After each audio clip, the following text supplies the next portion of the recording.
మనము పోయిన వారము ధనము బంధాలను విడదీస్తుందా కలుపుతుందా అనేది పోయిన వారము మనమందరం కూడా నేర్చుకున్నాము. ఎందుకంటే ఈ ధనము అనగానే మనం ఆలోచన చేయగలిగితే అది మనుషుల మధ్య బంధాలను విడదీస్తుంది. ఆస్తులు పెరుగుతున్నాయి అంటే మనం ఆలోచన చేయగలిగితే మీరు బంధాలకు దూరం అవుతారు అని మీకు అర్థం కావాలి.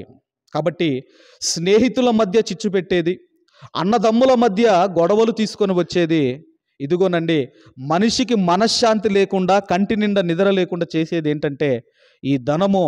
ఈ ధనం విషయంలో చాలా జాగ్రత్తగా మీరు ఉండాలని మరి గత వారం మనం అందరం కూడా నేర్చుకున్నాము. ఇక ఈరోజు మనం నేర్చుకోబోయే ఒక అద్భుతమైన పాఠము ఏంటి అన్నప్పుడు, ఈరోజు మనం నేర్చుకోబోయే అంశం యొక్క టైటిల్ ఏంటి అన్నప్పుడు, మరి ప్రతి స్త్రీ పురుషుడు కొనియాడబడాలి అంటే ఉండవలసిన గుణగణాలు ఏమిటి అన్నది మనమందరం కూడా ఆలోచన చేయబోతున్నాము. మరలా చెబుతున్నాను, ప్రతి స్త్రీ పురుషుడు కొనియాడబడాలి అంటే ఉండవలసిన గుణగణాలు, ఏ గుణగణాలు ఉన్నా స్త్రీ పురుషులు కొనియాడబడతారు అన్నది చాలా జాగ్రత్తగా మనం అందరం కూడా శ్రద్ధగా విందాము. మంచిది. మనం ఆలోచన చేయగలిగితే మరి ఎవరైనా కూడా ఏం కోరుకుంటారంటే, నా గురించి 10 మంది మాట్లాడుకోవాలి, నా గురించి 10 మంది మాట్లాడుకోవాలి, నేను ఇదిగో ఒక 10 మంది నన్ను నా గురించి ఆలోచించాలి, ఇదిగో నేను ఒక ఉన్నతమైన స్థితిలో ఉండాలని ఎవరైనా కోరుకుంటారు. అది తప్పులేదు. అంటే నా గురించే మాట్లాడుకోవాలి అని కోరుకుంటారు తప్ప నన్ను ప్రతివారు మరి నన్ను తిట్టాలి, నన్ను అసహించుకోవాలి అని ఏ ఒక్కరు కూడా కోరుకోరు. అయితే మనము కొనియాడబడాలి అంటే ఎవరైనా, ఒక స్త్రీ కావచ్చు, ఒక పురుషుడు కావచ్చు, కొనియాడబడాలి అంటే కొన్ని క్యారెక్టర్స్ ఉన్నాయి. ఆ క్యారెక్టర్స్ ఎవరిలోనైతే ఉంటాయో వారు కొనియాడబడతారు. ఏదో 1 సంవత్సరము 2 సంవత్సరాలు కాదు, తరతరాలు ఆ గుణగణాలు ఉన్న వాళ్ళను కొనియాడబడతారు. మరి అలాంటి గుణగణము ఏంటి అన్నప్పుడు బైబిల్ గ్రంథంలో మనమందరం కూడా ఆలోచన చేయగలిగితే, చూడగలిగితే దయచేసి అందరం కూడా సామెతల గ్రంథము, పరిశుద్ధ దేవుని గ్రంథంలో నుండి సామెతల గ్రంథము 31వ అధ్యాయము 30వ వచనాన్ని మనం అందరం కూడా చదువుకుందాము. అందము మోసకరమో, సౌందర్యము వ్యర్థమో,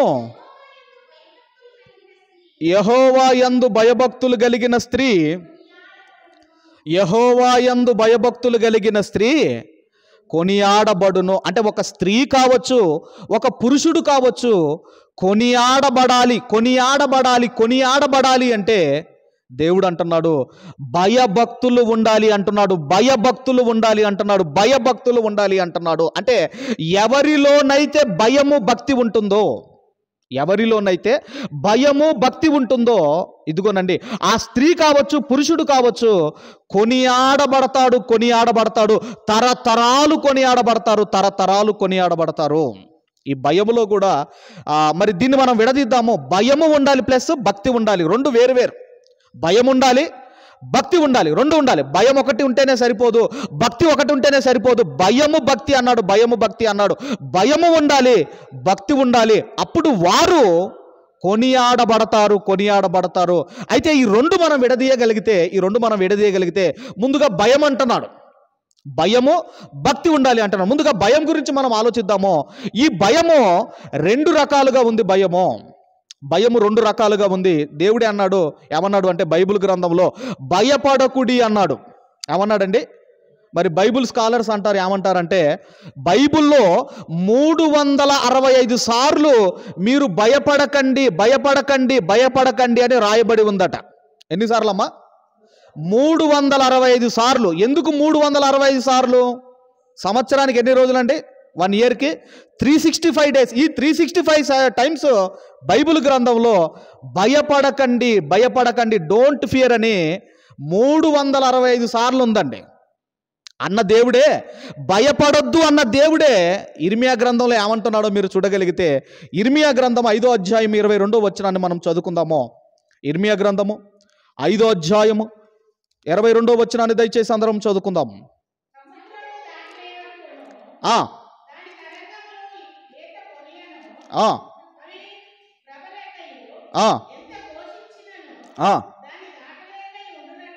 ఆ, ఆ,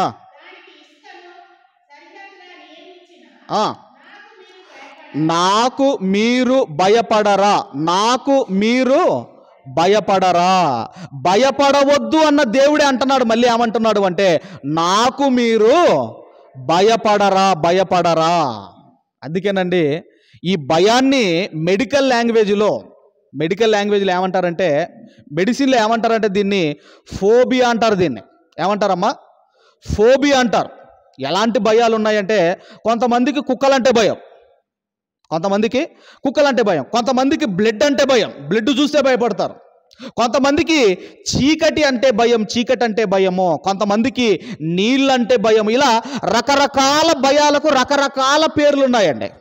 పలాని దానికి పలాని ఫోబియా, పలాని దానికి పలాని ఫోబియా అని ఉంది. కానీ వైద్య శాస్త్రములో లేని భయం ఏంటంటే దేవునికి భయపడని వాడిని వైద్య శాస్త్రములో ఏమంటారో అది వైద్య శాస్త్రంలో లేదటండి. అది వైద్య శాస్త్రం లేదు అంటే దాని అర్థం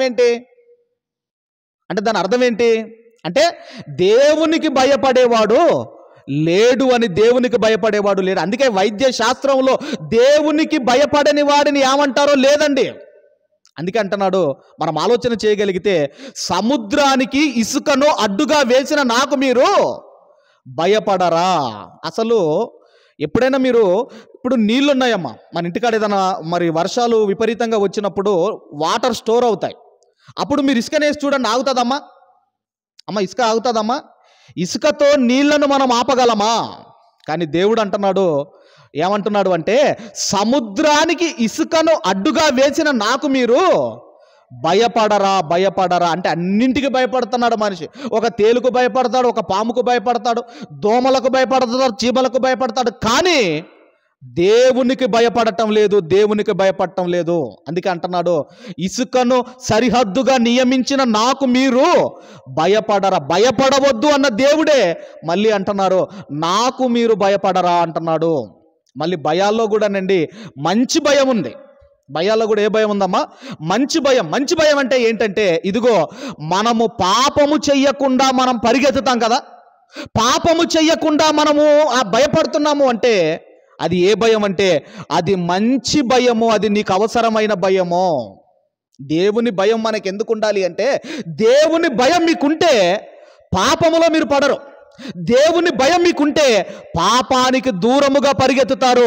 అందుకే పాపములో మిమ్మల్ని పడనివ్వని భయం ఏంటంటే అది మంచి భయము, అది మీకు అవసరమైన భయము. అందుకే అండి యోసేపు గారు పాపానికి దూరముగా పరిగెత్తాడు ఆయన. అంటే యోసేపు గారికి ఉన్న భయం ఏంటన్నమాట? అది మంచి భయము. మరికొంతమంది ఉంటారు, పాపం చేసిన తర్వాత బాధపడుతూ ఉంటారు. అయ్యో నా వల్ల జరిగిపోయిందని బాధపడుతూ ఉంటారు. ఇక పాపం చేసిన తర్వాత ఇక భయపడితే లాభం ఏముంది? మీరు ఆలోచించండి. పాపము చెయ్యక ముందు భయం ఉండాలి, పాపం చేసిన తర్వాత ఇక భయపడితే యూజ్ ఏముంది? మీరు ఆలోచించండి. ఆ తోట చెట్ల మధ్యలో ఉన్న ఫలాలు తినొద్దు నాయన అని చెప్పాడు, వాటిని టచ్ చేయొద్దని చెప్పాడు దేవుడు. కానీ వీళ్ళు తిన్నారు. ప్రతి చల్లపూట దేవుడు వచ్చాడు. అప్పుడు దేవుడు అడుగుతున్నాడు, ఏమని అడుగుతున్నాడంటే, ఆదామా నువ్వు ఎక్కడున్నావని అడుగుతున్నప్పుడు 3వ అధ్యాయం ఆదికాండం 3వ అధ్యాయము 8వ వచనాన్ని 10వ వచనాన్ని మనం చదువుకుందాము. ఆదికాండము 3వ అధ్యాయము 10వ వచనం చదవమ్మా 10వ వచనం. అందుకతడు, నేను తోటలోని స్వరము విన్నప్పుడు భయపడి దాక్కొంటిని. నేను పాపము చేసిన తర్వాత భయపడి దాక్కుంటున్నాడు. కొద్దో గొప్ప మంచోడండి ఆదాము మంచోడు. ఎలా చెప్పగలరంటే, పాపము చేసిన తర్వాత దేవునికి భయపడుతున్నాడు, దేవునికి కనబడకుండా దాక్కుంటున్నాడు. మరికొంతమంది ఉంటారు, వాళ్ళు ఎవరంటే పాపము చేసినా కూడానండి వాళ్ళలో ఏ భయం ఉండదు. అందుకే దాన్ని ఏమంటారంటే ఎక్స్ట్రీమ్ అన్నమాట. వాళ్ళు ఇంకా అంటే పాపం చేసిన తర్వాత ఇక ఇక ఏ భయం ఉండదండి వాళ్ళకు. అందుకే మంచి భయం అంటే నువ్వు పాపానికి దూరముగా ఉంటావు, మంచి భయం అయితే. ఇదిగోనండి, అలాగే రెండోది ఏంటంటే పాపము చేసిన తర్వాత కొంతమంది భయపడతారు. మూడోది ఏంటంటే కొంతమంది పాపము చేసినా భయపడరు. అందుకే దేవుడు అంటున్నాడు, నాకు మీరు భయపడరా. పాత నిబంధనలో లాగా ఒకవేళ క్రొత్త నిబంధనలో గనక చట్టం ఉంటే ప్రతి ఒక్కరికి వణుకు పుట్టేది. పాత నిబంధనలో విశ్రాంతి దినం మీరారనుకోండి, ఏముండదమ్మా చట్టము? విశ్రాంతి దినం ఒకవేళ మీరితే ఏముండేది చట్టం? మీరు ఆలోచించండి. సమాజంలోనికి తీసుకెళ్ళి, ఒక పాలెంలోనికి తీసుకెళ్ళి, ఒక గ్రౌండ్ లాంటి దాంట్లోకి తీసుకెళ్ళి రాళ్ళు చేతబట్టుకొని రాళ్ళు రువ్వి, ఇదిగో విశ్రాంతి దినము పాటించకపోతే ఆ రోజు రాళ్ళు రువ్వి చంపేవాళ్ళు. మరి అలాంటి కాలం ఉంటే అసలు చర్చి మాంతారా? మీరు ఆలోచించండి. ఈరోజు చర్చి మాంతనం అంటే ఏంటి? పోయిన వారం ఏమొచ్చిందమ్మా? వర్షం వచ్చింది. ఇప్పుడు వర్షంలో మన పిల్లవాడికి ఎగ్జామ్ ఉంది, హనుమకొండలో ఉంది. చెప్పండి అమ్మా, ఒరే వర్షం వస్తుంది, నువ్వు మానేరు ఇంటికాడ కూర్చో అంటామమ్మా? గొడుగు లేదంటే ఈ మధ్య ర్యాపిడో అన్న బుక్ చేసుకుంటాం, అవునమ్మా? అంటే మరి ఆలోచించండి, దేనికి మనం భయపడుతున్నామో? కాబట్టి భయం ఉండాలి. దేవుడు అంటే భయం ఉండాలి. దేవుని మందిరం అంటే భయం ఉండాలి. భయం ఉంటే మీరు పాపము చెయ్యరు. భయం ఉంటే ఆ భయము మిమ్మల్ని పాపము చెయ్యనివ్వదు. కాబట్టి మరి ఈ భయము భక్తి ఉంటే దేవుడు అంటున్నాడు, మీరు కొనియాడబడతారు. ముందుగా భయం గురించి మనం ఆలోచిస్తున్నాము. ఈ భయం ఉంటే కొనియాడబడతామంటే భయము భక్తి ఉంటే కొనియాడబడతాము. ఒక ఎగ్జాంపుల్ మనం చూడగలిగితేనండి, దయచేసి అందరం కూడా నిర్గమాకాండము ఒకసారి అందరం కూడా దయచేసి నిర్గమాకాండము మొదటి అధ్యాయము దయచేసి 15వ వచనము నుండి మనం అందరం కూడా చదువుకుందాము. 15వ వచనం. మరియు ఐగుప్తు రాజు షిప్రా పూయ అను హెబ్రీల మంత్రసానులతో మాటలాడి, మీరు హెబ్రీ స్త్రీలకు మంత్రసాని పని చేయుచు వారిని కానుపు పీటల మీద చూచినప్పుడు మగవాడైన ఎడల వాణ్ణి చంపుడి, ఆడదైన ఎడల దాన్ని బ్రతకనీయుడని వారితో చెప్పాను. అంటే ఫరో ఆజ్ఞాపిస్తున్నాడు, ఫరో మంత్రసానులకు చెబుతున్నాడు, ఒకవేళ మగపిల్లగాడైతే వాడిని చంపేయండి, ఆడపిల్లైతే బ్రతకనివ్వండి. మనం ఆలోచన చేద్దాము, ఎందుకు మగపిల్ల అయిన ఎడల ఎందుకు చంపమంటున్నాడు? ఆ రోజు కూడా యేసుక్రీస్తు వారు పుట్టినప్పుడు కూడా హేరోదు ఆ పసిపిల్లలందరినీ కూడా, మగ పసిపిల్లలందరినీ కూడా, 2 years బిలో ఉన్న పిల్లలందరినీ కూడా హేరోదు చంపాడు. ఆనాడు హేరోదు చంపాడు, అంతకు ముందు ఫరో చంపాడు. ఎందుకు మగ పిల్లలను చంపమంటున్నారు? దాని వెనకాలన్న రీజన్ ఏంటి? ఎందుకంటేనండి ఆదికాండం 3వ అధ్యాయము, దయచేసి మరలా ఇక్కడికి వద్దాము. ఆదికాండం 3వ అధ్యాయం 15వ వచనాన్ని మనం చదువుకుందాము. ఆదికాండము 3వ అధ్యాయము 15వ వచనాన్ని మనం చదువుకుందాం. 15వ వచనం చదవమా. మరియు స్త్రీకిని నీకును నీ సంతానమునకును ఆయన సంతానమునకును వైరము కలగజేసేదను. ఒక పురుషుడు రాబోతున్నాడు, సాతాను తలను చితకద్రొక్కబోతున్నాడు. ఒక పురుషుడు రాబోతున్నాడు. అందుకేనండి, ఒక పురుషుడు రాబోతున్నాడు, ఒక మగ పిల్లవాడు రాబోతున్నాడు, సాతాను తలను చితకద్రొక్కుతాడు. కాబట్టి అక్కడ ఫరో కానివ్వండి, అక్కడ హేరోదు కానివ్వండి, మగ సంతానమును చంపేశారు. అందుకే ఈ షిప్రా ఈ పూయాలకు చెబుతున్నాడు, ఆ మంత్రసానులకు చెబుతున్నాడు, హెబ్రీ మంత్రసానులకు చెబుతున్నాడు. ఏమంటున్నాడంటే, అమ్మా ఇదిగో మీరు హెబ్రీ స్త్రీలు గనక కంటే మగవాడైతే చంపేయండి, ఆడదైతే బ్రతకనివ్వండి, ఆడపిల్లైతే బ్రతకనివ్వండి అని చెబుతున్నాడు. అయితే ఏం జరిగిందని మనం చూడగలిగితే మరలా నిర్గమకాండం 1వ అధ్యాయము 17వ వచనాన్ని మనం చదువుదాం. 17వ వచనాన్ని దయచేసి 17వ వచనాన్ని మనం అందరం కూడా చదువుకుందాం.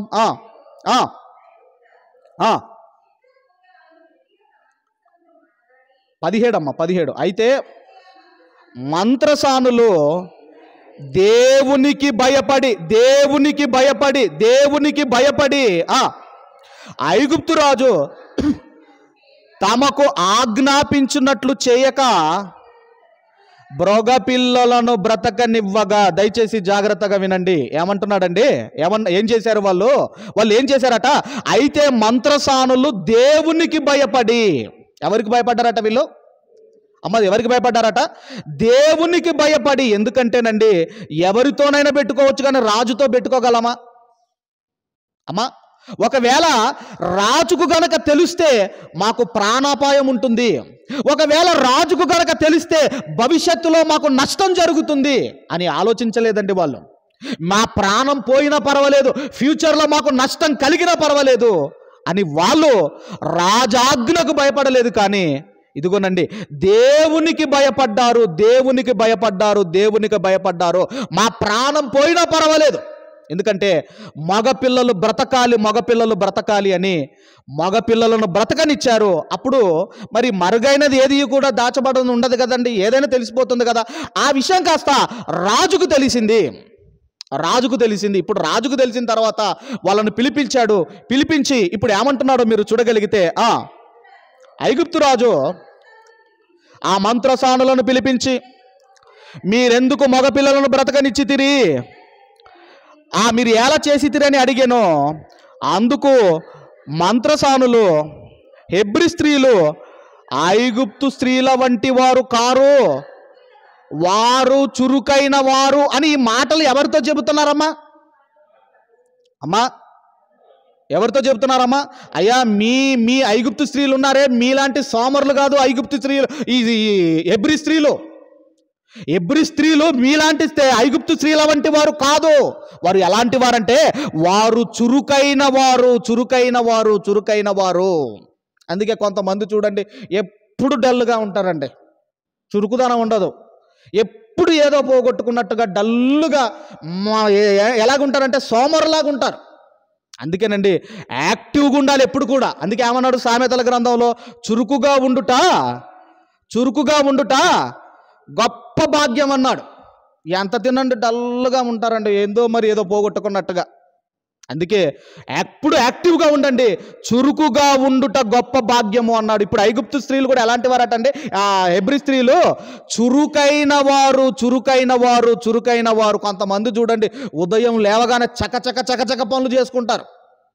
ఎంత యాక్టివ్గా ఉంటారు, ఎంత వాళ్ళు ఫాస్ట్గా ఉంటారో మీరు ఆలోచించండి. అందుకే చురుకుగా ఉండుట గొప్ప భాగ్యము అన్నాడు. కాబట్టి ఆ తర్వాత మనం ఆలోచన చేయగలిగితే ఈ మాట ఎవరితో చెబుతున్నారంటే సాక్షాత్తు ఫరోకే చెబుతున్నారు. అయ్యా, మీ స్త్రీల లాంటి వారు కాదు హెబ్రీలు. ఆ తర్వాత మంత్రసాని వారి యొద్దకు వెళ్ళక మునిపే వారు ప్రసవించి యుందురని ఏమని చెబుతున్నారు? అయ్యా, మేము వెళ్ళకముందే వాళ్ళు కనేస్తున్నారు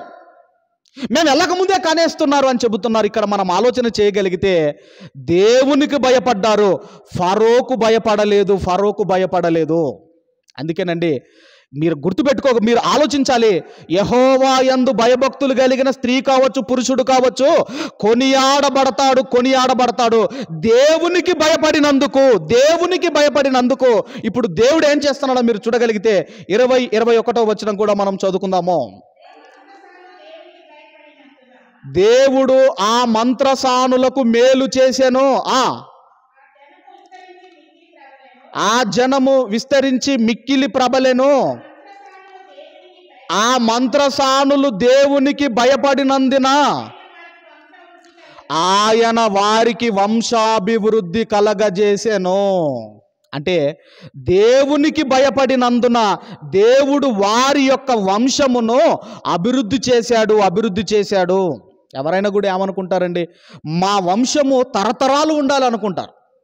మా కుటుంబము భూమి మీద తరతరాలు మా కుటుంబము భూమి మీద ఉండాలి అనుకుంటారు. కాబట్టి దేవునికి భయపడినందున ఆ షిప్ర కావచ్చు, పూయ కావచ్చు, వాళ్ళ వంశము వంశాభివృద్ధి చెందింది. అందుకేనండి ఏ వంశము భూమి మీద ఎల్లప్పుడూ ఉంటుందో, ఏ వంశము భూమి మీద అభివృద్ధి చెందుతుందో, మొదటి యోహాను పత్రిక, దయచేసి అందరూ కూడా మొదటి యోహాను పత్రిక 2వ అధ్యాయము 15వ వచనాన్ని చదువుకుందాం. 2వ అధ్యాయం 15వ వచనం. ఈ లోకమునైనను 17 చదువు డైరెక్ట్. లోకము దాని ఆశ గతించిపోవుచున్నది, దేవుని చిత్తమును జరిగించువాడు నిరంతరము నిలుచును. ఈ భూమి మీద వాళ్ళ వంశము నిరంతరము నిలుస్తుంది. ఎవరి వంశం అంటే దేవుని చిత్తము జరిగించువాడు, దేవుని చిత్తము జరిగించువాడు.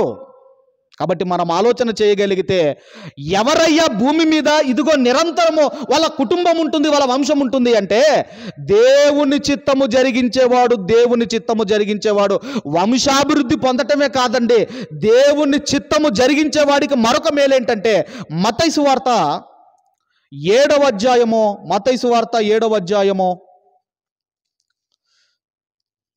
మాథ్యూస్ చాప్టర్ 7 7వ అధ్యాయము 21వ వచనాన్ని మనం చదువుకుందాము. 7:21 చదవమా.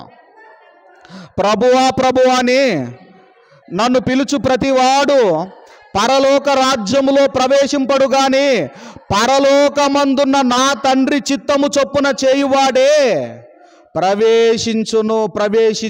కాబట్టి మనం ఆలోచన చేయగలిగితే దేవుని చిత్తము చేసే ఆ కుటుంబము భూమి మీద నిరంతరము నిలుస్తుంది. రెండవది చెబుతున్నాడు, దేవుని చిత్తము ఎవరైతే భూమి మీద జరిగిస్తారో వాళ్ళు పరలోకానికి వెళతారు. కాబట్టి మనం ఆలోచన చేయగలిగితే ఈరోజు ఎప్పుడండి క్రీస్తుకు పూర్వం 2000 సంవత్సరాల క్రితం, క్రీస్తుకు పూర్వము సుమారుగా 1500 సంవత్సరాల క్రితం క్రీస్తుకు పూర్వము అది మరి మోషే గారి ఆ కాలంలో జరిగిన సందర్భము. మరి అదొక 1500 సంవత్సరాలు, మరి ఇదొక 2000 సంవత్సరాలు, 3500 సంవత్సరాల క్రితం జరిగిన ఆ సందర్భము, ఆ శిప్రా పూయ కావచ్చు, వారిని మనం ఎందుకు మర్చిపోలేకపోతున్నామో, ఎందుకు దేవుడు వాళ్ళ పేర్లతో ఎందుకు దేవుడు రాయించాడు? ఎందుకంటేనండి వారు దేవునికి భయపడినందున నేటికి కొనియాడబడుతున్నారు. కాబట్టి మీకు ఎవరి భయం లేకపోయినా పర్వాలేదు, దేవునికి మీరు భయపడండి. అనవసరమైన వాటికి భయపడకండి. నా భవిష్యత్తు ఏమైపోతుందో, నా ఫ్యూచర్ ఏమైపోతుందో, నేను ఏమైపోతానో, నా పరిస్థితి ఏంటో, ఈ పరిస్థితులకు మీరు భయపడకండి. దేవునికి భయపడండి. అందుకే ఒక శిప్రా పూయ దేవునికి భయపడి వంశాభివృద్ధి పొందారు. దేవుడు అంటున్నాడు వారి వంశము భూమి మీద ఎల్లప్పుడూ ఉంటుంది అంటున్నాడు. తర్వాత దేవుడు అంటున్నాడు, దేవుని చిత్తము జరిగించేవాడు పరలోకానికి వెళతాడు. కాబట్టి వారు కొనియాడబడుతున్నారు. ఏ లక్షణాలు ఉన్నవారు కొనియాడబడతారంటే భయము ఉండాలి, భక్తి ఉండాలి. ఈ రెండు ఉండాలి. ఏ ఒక్కటి లేకపోయినా మనం కొనియాడబడం. భయము ఉండాలి, భక్తి ఉండాలి. ఇది భక్తి గురించి అయితే. ఇక మనము భయం గురించి అయితే భక్తి దగ్గరికి వెళ్దాం మనం అందరం కూడా. దయచేసి మరి భక్తి కూడా ఎవరికి ఉందో మనం చూడగలిగితేనండి, అపోస్తులుల కార్యములు అందరూ కూడా అపోస్తులుల కార్యములు 16వ అధ్యాయము 12వ వచనం నుండి మనం చదువుకుందాం. 16వ అధ్యాయం 12వ వచనం నుంచి చదవమ్మా. మాసిదోనియా దేశములో ఆ ప్రాంతమునకు అది ముఖ్య పట్టణము, రోమియుల ప్రవాస స్థానమై ఉన్నది. మేము కొన్ని దినములు ఆ పట్టణములో ఉంటిమి. విశ్రాంతి దినమున గవిని దాటి నదీ తీరమున ప్రార్థన జరుగును అనుకొని అక్కడికి వచ్చి కూడి వచ్చిన స్త్రీలతో మాటలాడుచుంటిమి. అప్పుడు లూదియా అను దైవభక్తి గల ఒక స్త్రీ వినుచుండెను. లూదియాను, చాలమ్మా మళ్ళీ చదువుదాం.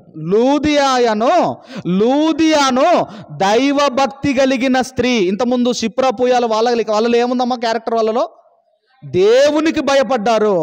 ఇప్పుడు లూదియా గారిలో మనకేం కనపడుతుంది? భక్తి కనపడుతుంది. అందుకే అంటున్నాడు, లూదియాను దైవభక్తి గల ఒక స్త్రీ వినుచుండెను. ఒకవేళ మీకే గనక భక్తి ఉంటే, ఒకవేళ నేను భక్తిపరుణ్ణి, నేను భక్తిపరురాలను అనుకుంటే మీరు వాక్యానికి, మీరు సంఘానికి, మీరు సేవకు, మీరు పరిచర్యకు, మీరు సహవాసానికి దగ్గరగా ఉంటారు, మీరు ముందుగా ఉంటారు. సహవాసానికి, వాక్యానికి, సంఘానికి ఇదిగో ఎవరయ్యా ముందుగా ఉంటారంటే దైవభక్తి ఉండాలి. మీకు దైవభక్తి ఉండాలి, దైవభక్తి ఉండాలి. అందుకేనండి ఆమె దైవభక్తి గల ఒక స్త్రీ వాక్యమట వినుచుండెను, వినుచుండెను, వాక్యము వినుచుండెను, వాక్యము వినుచుండెను. తర్వాత మనం ఆలోచన చేయగలిగితే ఆమె ఊదా రంగు పొడిని అమ్మో తూయాతైర పట్టణస్థురాలు. ఇక్కడ మీరు ఆలోచన చేయగలిగితే ఊదా రంగు పొడిని ఈ ఊదా రంగు వస్త్రములు ఇద్దరు ధరించేవారు. ఊదా రంగు వస్త్రములు ఇద్దరు ధరించేవారు. ఒకటి రాజులు ధరించేవారు, రెండవది ధనవంతులు ధరించేవారు. మీరు పాత నిబంధనలో దానియేలు గారికి ఊదా రంగు వస్త్రములు ధరించబడ్డాయి. మీరు తర్వాత చదువుకోండి. ఒకవేళ రిఫరెన్స్ తర్వాత మీరు దానియేలు గ్రంథంలో 5వ అధ్యాయంలో ఉంటుంది. దానియేలు గారికి ఊదా రంగు వస్త్రములు ధరించబడ్డాయి. రాజు ధరింపచేశాడు. తర్వాత మీరు ఆలోచన చేయగలిగితే యేసుక్రీస్తు వారికి కూడా ఊదా రంగు వస్త్రములు ధరించబడ్డాయి. ధరించుకున్నారు. యేసుక్రీస్తు వారికి కూడా ధరింపజేశారా? ఎందుకు ధరింపజేశారు యేసుక్రీస్తు వారికి? అది మత్తయి సువార్త, మార్క్స్ వార్త 15వ అధ్యాయం 17వ వచనంలో కానివ్వండి, యోహాను సువార్త 19వ అధ్యాయం 3-5 వచనాల్లో కానివ్వండి, యేసుక్రీస్తు వారికి కూడా ఊదా రంగు వస్త్రములు ఇదిగో ఆయనకు కూడా ధరింపజేశారు. ఎందుకు అంటే యేసుక్రీస్తు వారు ఆయన ఏమని చెప్పుకున్నాడు? నేను రాజును అని చెప్పుకున్నాడు. కాబట్టి రాజులు ధరించేవారు, రెండవది ధనవంతులు ధరించేవారు. లూకాసు వార్త 16వ అధ్యాయం 19వ వచనంలో ధనవంతుడు ఒకడు ఉండెను, అతడు ఊదా రంగు వస్త్రములు ధరించుకొని. ఇప్పుడు మీరు ఆలోచన చేయగలిగితే ఇప్పుడు ఊదా రంగు పొడిని ఈమె అమ్ముతుందంటే ఈమె ఎవరు అంటేనండి, ఈమె వ్యాపారస్తురాలు. ఎవరమ్మా ఈమె? దైవభక్తి కలిగిన ఈమె ఎవరు అంటే ఈ లూది అమ్మ ఎవరు అన్నప్పుడు వ్యాపారస్తురాలు. బిజినెస్ చేసే ఆమె ఈ బిజినెస్ చేసే ఆమె ఏం చేసిందంటే విశ్రాంతి దినం రాగానే బిజినెస్ను పక్కన పెట్టేసింది, దేవుని వాక్యం వినడానికి వెళ్ళిపోయింది. అందుకేనండి మీకు దేవుని భక్తి, దైవభక్తి మీకుంటే మీరు సహవాసానికి దూరం కారు, మీరు వాక్యానికి దూరం కారు, పరిచర్యకు దూరం కారు, మీరు సేవకు దూరము కారు. తర్వాత ఏం జరిగింది అన్నప్పుడండి, తర్వాత మనం చదవగలిగితే ప్రభువు ఆమె హృదయము తెరిచెను గనుక పౌలు చెప్పిన మాటల యందు లక్ష్యముంచెను. మనం ఆలోచన చేయగలిగితే ఆమె ఎప్పుడైతే వాక్యం వింటుందో దేవుడు ఆమె హృదయాన్ని తెరిచాడు. అంటే ఎవరి హృదయాన్ని తెరుస్తాడు దేవుడు ఎవరి హృదయాన్ని తెలుస్తాడు? అమ్మో ఆదివారం నేను మందిరానికి వెళ్ళిపోవాలి, ఆదివారం వాక్యం నేను వినాలి, దేవుడు నాతో ఈరోజు ఏం మాట్లాడతాడో నేను వినాలి, నా జీవితాన్ని సరి చేసుకోవాలని ఎవరైతే ఆసక్తితో దేవుని మందిరానికి వస్తారో వాళ్ళ హృదయము తెరవబడుతుంది. ఆసక్తి ఉన్న వాళ్ళ హృదయము దేవుడే తెరుస్తాడు. ఏదో వెళ్ళాలి, ఆదివారం అటెండెన్స్ చేసుకోవాలి, ఆదివారం కాబట్టి కంపల్సరీ ఏదో వెళ్ళాలి కాబట్టి వెళ్ళాలనుకుంటే మీ హృదయం తెరవబడదు. ఆసక్తితో దేవుని మందిరానికి ఎవరైతే వస్తారో వాళ్ళ హృదయం దేవుడే తెరుస్తాడు. కాబట్టి అక్కడ మనము చదువుతున్నాము, మళ్ళీ ఆ మాట మనం చదవగలిగితే ప్రభువు ఆమె హృదయమును తెరిచెను గనుక పౌలు చెప్పిన మాటల యందు లక్ష్యముంచెను. ఎంత బిజినెస్ చేస్తున్నా శనివారం రాగానే ఆమె బిజినెస్ను క్లోజ్ చేసుకొని దేవుని మాటలు వినడానికి పరిగెత్తుతుంది. అందుకే ఆమెకు దేవుడు రాయించిన పదం ఏంటంటే దైవభక్తి. తర్వాత మనం చూడగలిగితే ఆమె ఇంటి వారును బాప్తిస్మం పొందినప్పుడు, అంటే ఆమె దైవభక్తి వల్ల ఆమె కుటుంబాన్ని రక్షించుకుంది.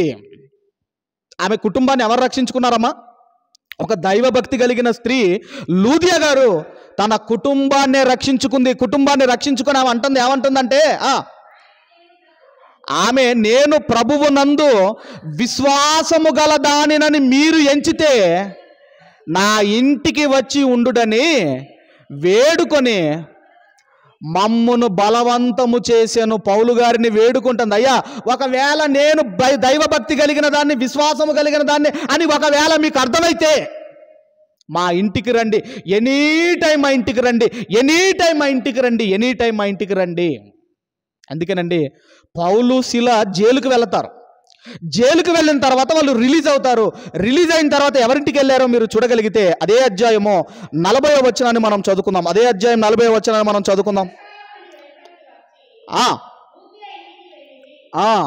వారు చెరసాలలో నుండి వెలుపలికి వచ్చి లూదియా ఇంటికి వెళ్ళిరి.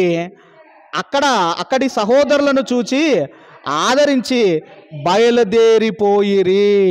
ఇప్పుడు మనం ఆలోచన చేయగలిగితే, ఇప్పుడు మనం చూడగలిగితేనండి, దేవుడు అంటున్నాడు, యెహోవా యందు భయభక్తులు కలిగిన స్త్రీ లేదా పురుషుడు కొనియాడబడతాడు, కొనియాడబడతాడు, కొనియాడబడతాడు. ఏదో 1 సంవత్సరము, ఏదో 50 సంవత్సరాలు, 100 సంవత్సరాలు కాదండి, తరతరాలు తరతరాలు నిన్ను కొనియాడుతారు, తరతరాలు నిన్ను కొనియాడుతారు. తరతరాలు మనల్ని కొనియాడాలి అంటే మీలో భయం ఉండాలి, మీలో భక్తి ఉండాలి. భయం ఉండాలి, భక్తి ఉండాలి. ఈ 2 లక్షణాలు మనలో ఉండాలి అని దేవుడు కోరుకుంటున్నాడు. కాబట్టి ఈ లక్షణాలు ఎవరిలో ఉన్నాయో, ఒకనాడు షిప్రాపూయాల గురించి వాళ్ళు దేవునికి భయపడే అని మనం చదువుకుంటున్నాము. ఇదిగో ఒక లూదియమ్మ గురించి మనం చదువుకుంటున్నాము. ఇదిగో ఆమె దైవభక్తి కలిగిన స్త్రీ అని మనం చదువుకుంటున్నాం. దైవభక్తి కలిగిన స్త్రీ అని మనం చదువుకుంటున్నాము. ఈరోజు ఎంతమందికి దేవుడు అంటే భయం ఉంది, ఎంతమందికి దేవుని పట్ల భక్తి ఉంది? మీరు ఆలోచించండి. దేవుని పట్ల భక్తి ఉంది, మీరు ఆలోచించండి. ఒకవేళ ఈ లక్షణాలు, ఈ గుణగణాలు మీలో ఉంటే ఖచ్చితంగా మిమ్మల్ని కూడా, మీరు కూడా కొనియాడబడతారు, కొనియాడబడతారు. ఇప్పుడు మనం యేసుక్రీస్తు వారి గురించి ఆలోచన చేయగలిగితే, యేసుక్రీస్తు వారు కూడా మరి ఈరోజు మీరు చూడండి, ప్రపంచంలో యేసుక్రీస్తు వారు తెలియని వారు ఎవరైనా ఉన్నారా? ప్రపంచంలో ఏ దేశంలోనైనా యేసు ప్రభు తెలియని వాడు ప్రపంచంలో ఏ దేశంలో లేడు. మరి ఎందుకు అంతగా యేసుక్రీస్తు వారు కొనియాడబడుతున్నారు?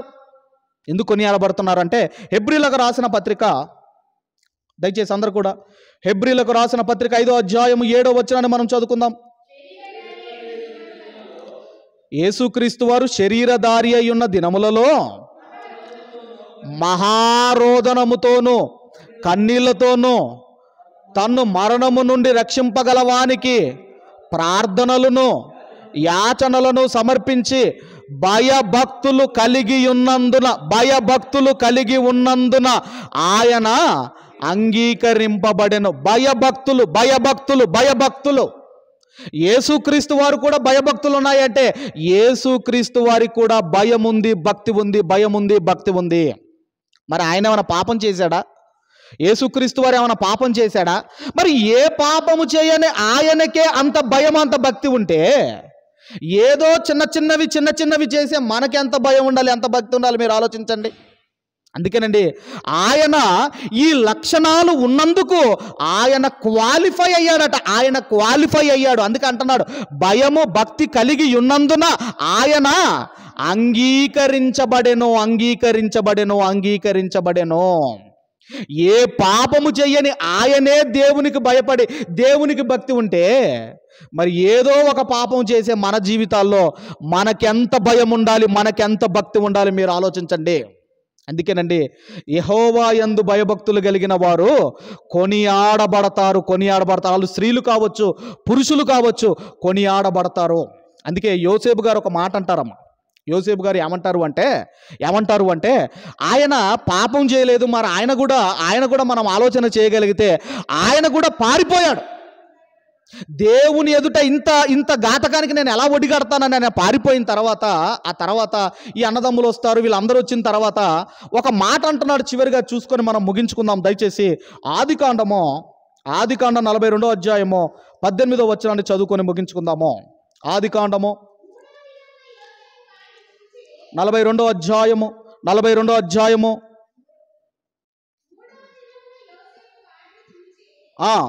వచనం చూచి, నేను దేవునికి భయపడువాడను. చాలమ్మా, ఈ మాట చాలమ్మా. యోసేపు గారు అంటున్నారు, నేను దేవునికి భయపడువాడను, నేను దేవునికి భయపడువాడను, నేను దేవునికి భయపడువాడను. కాబట్టి మనం ఆలోచన చేయగలిగితే, దేవుని భయం ఒకవేళ మీకుంటే, ఒకవేళ మంచి భయం మీకుంటేనండి, మీరు పాపానికి దూరంగా మీరు పరిగెత్తుతారు, మీరు అక్కడ ఉండరు. ఒకవేళ మంచి భయం మీకుంటే, ఆ మంచి భయము మీ చేత పాపము చెయ్యనివ్వదు. కాబట్టి మనం ఆలోచన చేయగలిగితే, ఈరోజు నేను కొనియాడబడాలి అన్నా, నన్ను తరతరాలు కొనియాడాలి అనుకున్నా ఏముండాలి అంటే, ఇదిగోనండి, మనలో భయం ఉండాలి, మనలో భక్తి ఉండాలి.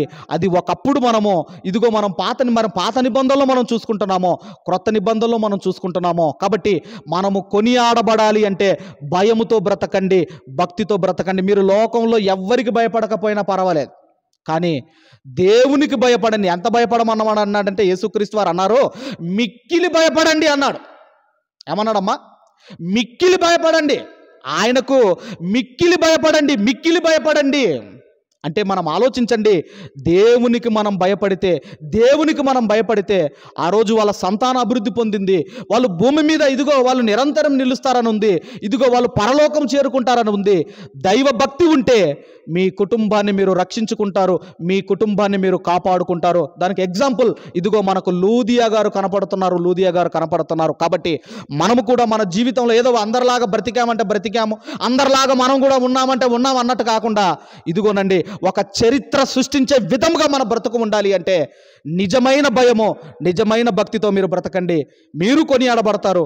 అలా మీరు అందరూ ఉండాలని కోరుకుంటూ ఈ నా మాటలు ముగిస్తున్నాను. దేవుడు మనందరిని దీవించి ఆశీర్వదించును గాక. ఆమేన్. మంచిది. మరి ఈ సమయంలో